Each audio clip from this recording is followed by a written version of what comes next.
বলেছেন প্রত্যেক পরবর্তী যুগ এই যুগের চেয়ে খারাপ হবে। তার মানে তুমি এখন যেই যুগে আছো এর পরে যেটা আসবে ওটা আরো খারাপ হবে। তোমার নবী বলেছেন যতদিন পর্যন্ত আল্লাহর সাথে সাক্ষাৎ না হবে, অর্থাৎ মৃত্যু না হবে, কিয়ামত না হবে, ততদিন পর্যন্ত দিন এবং ওই যুগের মানুষগুলো ক্রমে ক্রমে খারাপ হতেই থাকবে। তার মানে 2024 সাল যেরকম চলছে 2025 সাল আরো খারাপ হবে, 2030 সাল আরো খারাপ হবে, 2050 সাল আরো খারাপ হবে, হতেই হবে। এ কথা আল্লাহর নবী বলেছেন, তিনি কখনো মিথ্যা বলেন না, তার ভবিষ্যৎ কখনো মিথ্যা হয় না। অতএব তিনি বলেছেন হবেই। এই জন্য আমাদের কাজ হচ্ছে ধৈর্য ধারণ করা। আল্লাহ সুবহানাহু ওয়া তাআলা যেন আমাদেরকে ধৈর্য অবলম্বন করার তৌফিক দান করেন। রাসূল সাল্লাল্লাহু আলাইহি ওয়াসাল্লাম এবং তার সাহাবীরা আরো বলেছেন যে নবী সাল্লাল্লাহু আলাইহি ওয়াসাল্লামের রেখে যাওয়া ইসলাম পাওয়া যাবে না। তিনি যে ইসলাম রেখে গেছেন, তিনি যে দিন রেখে গেছেন, ওই দিন পাওয়া যাবে না, ওই ইসলাম পাওয়া যাবে না। উম্মে দারদা রাদিয়াল্লাহু আনহু তিনি বলেন, দাখালা আলাইয়া আবু দারদাই ওয়া হুয়া মুকদুবুন। একদিন আবু দারদা রাদিয়াল্লাহু আনহু ঘরে প্রবেশ করলেন অনেক রাগান্বিত অবস্থায়।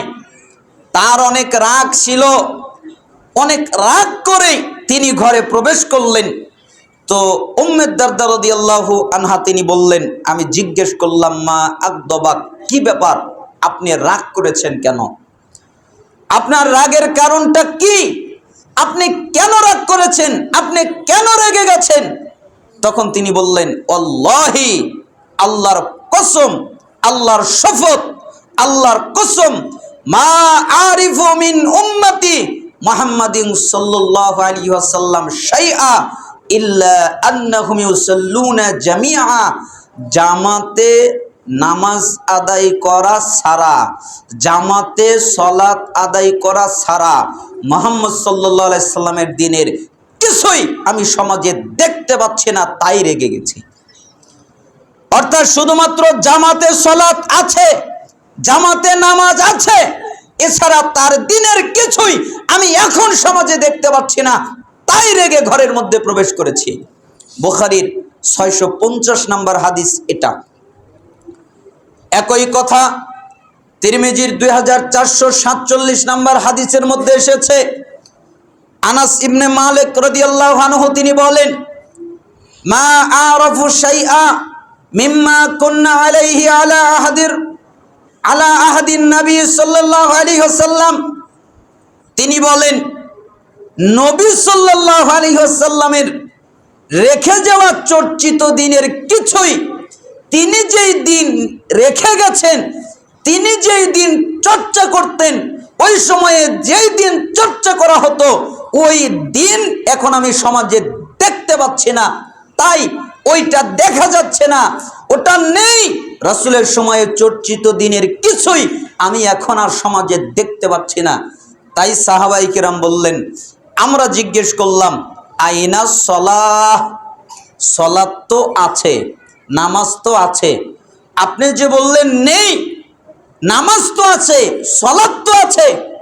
তখন তিনি বললেন, শোনো, আওয়ালাউ তাসনাউ ফি সলাতিকুম মা কদ আলিমতুম। আরে নামাজে সলাতে কি যে অলসতা তৈরি করেছে এবং অবহেলা তৈরি করেছে, এটা তো তোমরা ভালো করেই জানো। তার মানে নামাজ আছে ঠিকই, অলসতা সহ, অবহেলা সহ। ওরা নামাজ পড়ে অলসতা নিয়ে, ওরা নামাজ পড়ে অবহেলা নিয়ে। নামাজ আছে ঠিক অলসতার সাথে, অবহেলার সাথে। আচ্ছা আপনারা বলেন তো, আল্লাহ কি মিথ্যা কথা বলেন? আরো জোরে বলেন, আল্লাহ কি মিথ্যা বলেন? আর আল্লাহ যেই কথা বললেন ওইটা কি মিথ্যা হয়? সত্য হয় না? তাহলে কোরআনের এই আয়াতটা মেলে না কেন? ইন্নাস সালাতা তানহা আনিল ফাহশাই ওয়াল মুনকার। নিশ্চয়ই সালাত মানুষকে পাপ থেকে বাঁচায়, অশ্লীলতা থেকে বাঁচায়, অন্যায় থেকে বাঁচায়। এ কথা কার? আল্লাহর। কোরআনের আয়াত।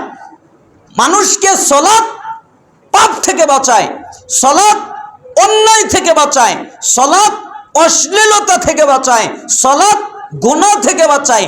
তো আল্লাহ এই কথা বললেন, তো আল্লাহর কথা যদি সত্যই হয়, অবশ্যই সত্য, তার মানে বোঝা যায় যারা সালাত আদায় করবে সালাতই তাদেরকে পাপ থেকে বাঁচাবে।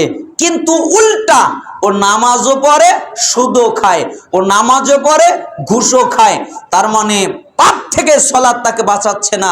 তার মানে বোঝা যাচ্ছে তার সালাতই হচ্ছে না, তার সালাত আল্লাহর কাছে কবুল হচ্ছে না, আল্লাহর কাছে গ্রহণযোগ্য হচ্ছে না। এজন্য মুস্তাদরেক হাকিমের 8365 নম্বর হাদিস, আব্দুল ইবনে আমর রাদিয়াল্লাহু আনহু তিনি বলেন, ইয়াতিন নাস জামানুন ইয়াজতামিউনা ফিল মাসাজিদ ওয়া লাইসা ফীহি মুমিন। অচিরেই মানুষ দলবদ্ধ হয়ে মসজিদে প্রবেশ করবে, একত্রিত হয়ে মসজিদে যাবে, দল বেঁধে মসজিদে যাবে, কিন্তু আশ্চর্যের বিষয়, দুঃখের বিষয়, তাদের মধ্যে একজনও মুমিন থাকবে না, সব বেঈমান। তারা সালাত আদায় করতে যাবে, নামাজ পড়তে যাবে একত্রিত হয়ে, একজনও মুমিন নেই, সবাই বেঈমান। সালাফরা বলছেন এই হাদিসের ব্যাখ্যা হলো তারা পরিপূর্ণ ঈমানদার নয়, অর্থাৎ তাদের ঈমান পরিপূর্ণ নাই। তারা নামাজ পড়তে যাবে কিন্তু তারা পরিপূর্ণ মুমিন নয়।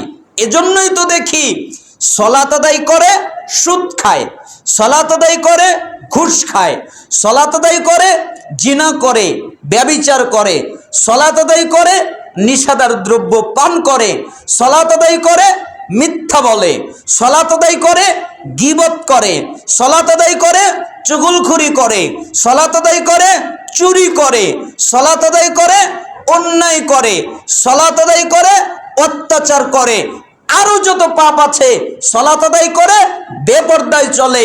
তার মানে সালাত আদায় করে পাপও করে, বোঝা যাচ্ছে সে পরিপূর্ণ মুমিনও নয় এবং তার সালাতও হচ্ছে না, তাই সে পাপের মধ্যে জড়িয়ে আছে। কারণ আল্লাহ তো বলেছেন যে সালাত তাকে পাপ থেকে বাঁচায়। তো পাপ থেকেই যদি বাঁচতে না পারে, সালাত কি হচ্ছে? যেদিন তার সালাত হবে, আল্লাহর কাছে কবুল হবে, আল্লাহর কাছে গ্রহণযোগ্য হবে, ঠিক ওই দিনই আল্লাহ তাআলা ওই সময় থেকে তাকে পাপ থেকে বাঁচাবেন, রক্ষা করবেন। কখন? যখন সে পরিপূর্ণ মুমিন হবে এবং যখন সে সালাত আদায় করবে আর আল্লাহ তাআলা ওই সালাত কবুল করবেন, তখনই সে পাপ থেকে বাঁচতে পারবে। তার মানে কিয়ামতের পূর্বের একটা জরুরি ফিতনা, মুহাম্মদ সাল্লাল্লাহু আলাইহি ওয়াসাল্লামের রেখে যাওয়া দিন, রেখে যাওয়া ইসলাম সমাজের মধ্যে পাওয়া যাবে না, মানুষ খুঁজে পাওয়া যাবে না, মানুষ খুঁজে পাবে না। এখন তো তা নেই। রাসূলের যে আকীদা, আমাদের মানুষদের মধ্যে ওই আকীদা নেই। আমরা নাই, এই মসজিদে যারা উপস্থিত হয়েছি অধিকাংশ মানুষ আহলুল হাদিস, সহি আকীদার লোক, বেশিরভাগ বা সবাই। আমাদের আকীদাটা না ভালো, কিন্তু বাংলাদেশে যত মানুষ আছে বেশিরভাগ মানুষের আকীদা নষ্ট না। বলে আল্লাহ নিরাকার, আল্লাহ সব জায়গায় বিরাজমান, অথচ কোরআন এবং হাদিস দ্বারা জানা যায় যে আল্লাহর অস্তিত্ব আছে, আল্লাহর হাত আছে, আল্লাহর পা আছে, আল্লাহর চেহারা ওয়াজ আছে, আল্লাহ কথা বলেন শোনেন। কিন্তু আপনি যদি বলেন কেমন, তাহলে আমরা বলবো আল্লাহর যেমন লাগবে আল্লাহ তেমন। আল্লাহর মতো আল্লাহ, আল্লাহ বলেছেন তার অস্তিত্ব আছে, আমরা স্বীকার করি, কিন্তু কেমন ওইটা আমরা জানি না। কিন্তু এক শ্রেণীর লোক তারা বলে যে আল্লাহর অস্তিত্ব নেই, আল্লাহ হচ্ছে নিরাকার। আবার তারাই বলে যে জান্নাতের সবচেয়ে বড় নিয়ামত আল্লাহকে দেখা। তো তোমরাই বলছো যে আল্লাহ নিরাকার, আবার তোমরাই বলছো যে আল্লাহকে দেখা যাবে। আমি একজনকে জিজ্ঞেস করলাম, সে বলেই ফেললো না, তখন অস্তিত্ব হবে। তার মানে কি আল্লাহ অপরিপূর্ণ, যখন পরিপূর্ণ হয় নাই তখন গিয়ে পরিপূর্ণ হবে? আউযুবিল্লাহ, আস্তাগফিরুল্লাহ, আল্লাহ তাআলা আমাদের ক্ষমা করুন। তার মানে রাসূলের আকীদার মতো আমাদের আকীদা নেই। তিনি যেভাবে সালাত আদায় করেন ওইভাবে আমরা সালাত আদায় করতে পারি না। শুধুমাত্র বুকে হাত বাঁধা, রফল দান করা, জোরে আমিন বলার মধ্যে সীমাবদ্ধ নয়। তার সালাতের মধ্যে খুশু ছিল, খুজু ছিল, বিনয় ছিল, নম্রতা ছিল, চোখ দিয়ে পানি পর্যন্ত পড়তো, কাঁদতো। সালাফি শুধু বুকে হাত রফলি দেন করার মধ্যে নয়, সালাফি শুধু বিদাতীদের সাথে বাহাস করে তাদেরকে পরাজিত করার মধ্যে নয়, সালাফি যারা তারা রাত্রে কিয়াম করে, কিয়ামের মধ্যেও সালাফি। রাত্রের কিয়ামের মধ্যেও সালাফি খুঁজতে হবে, সুন্দর আখলাকের মধ্যেও সালাফি খুঁজতে হবে, সবগুলোর মধ্যেই সালাফি খুঁজতে হবে। তার মানে রসুলের সময়ের যেই সলাৎ, ওই সলাৎ সমাজে পাওয়া যাবে না। আসলেই খুব দুষ্কর। অল্প সংখ্যক মানুষ রসুলের পদ্ধতিতে সলাৎ আদায় করে, কিন্তু বেশিরভাগ মানুষ বিভিন্ন মাযহাব তরিকার মতো করে সলাৎ আদায় করে। রসুলের মতো জাকাত নেই। এখন জাকাত দেওয়ার নিয়ম হচ্ছে অর্থ দিয়ে, জাকাত দেয় কাপড় দিয়ে। সাদাকাতুল ফিতর দেওয়ার নিয়ম হচ্ছে খাদ্য দিয়ে, ওই জায়গায় দেয় টাকা দিয়ে। মানে জাকাত টাকা দিয়ে দিবে, এই জায়গায় দেয় হলো পোশাক, উল্টা। আর সাদাকাতুল ফিতর দিবে খাদ্য দিয়ে, ওই জায়গায় দেয় টাকা দিয়ে, উল্টা। মানে রসুল যা বলেছে তার উল্টা। হজ রসুলের মতো নেই, সিয়াম রসুলের মতো নেই, সবগুলোর ভিতরে বিদআত ঢুকে গেছে। এই জন্য উসমান রাদিয়াল্লাহু আনহু যখন মৃত্যুবরণ করলেন, এরপর যখন সাহাবীদের ভিতরে ইখতিলাফ ঘটলো, ক্ষমতা নিয়ে দ্বন্দ্ব লেগে গেল, ওই সময়ই তিনি আবু দারদা রাদিয়াল্লাহু আনহু এবং আনাস ইবনে মালিক রাদিয়াল্লাহু আনহু এই কথা বললেন যে রসুলের সময়ে চর্চিত দিন সমাজে এখন নাই।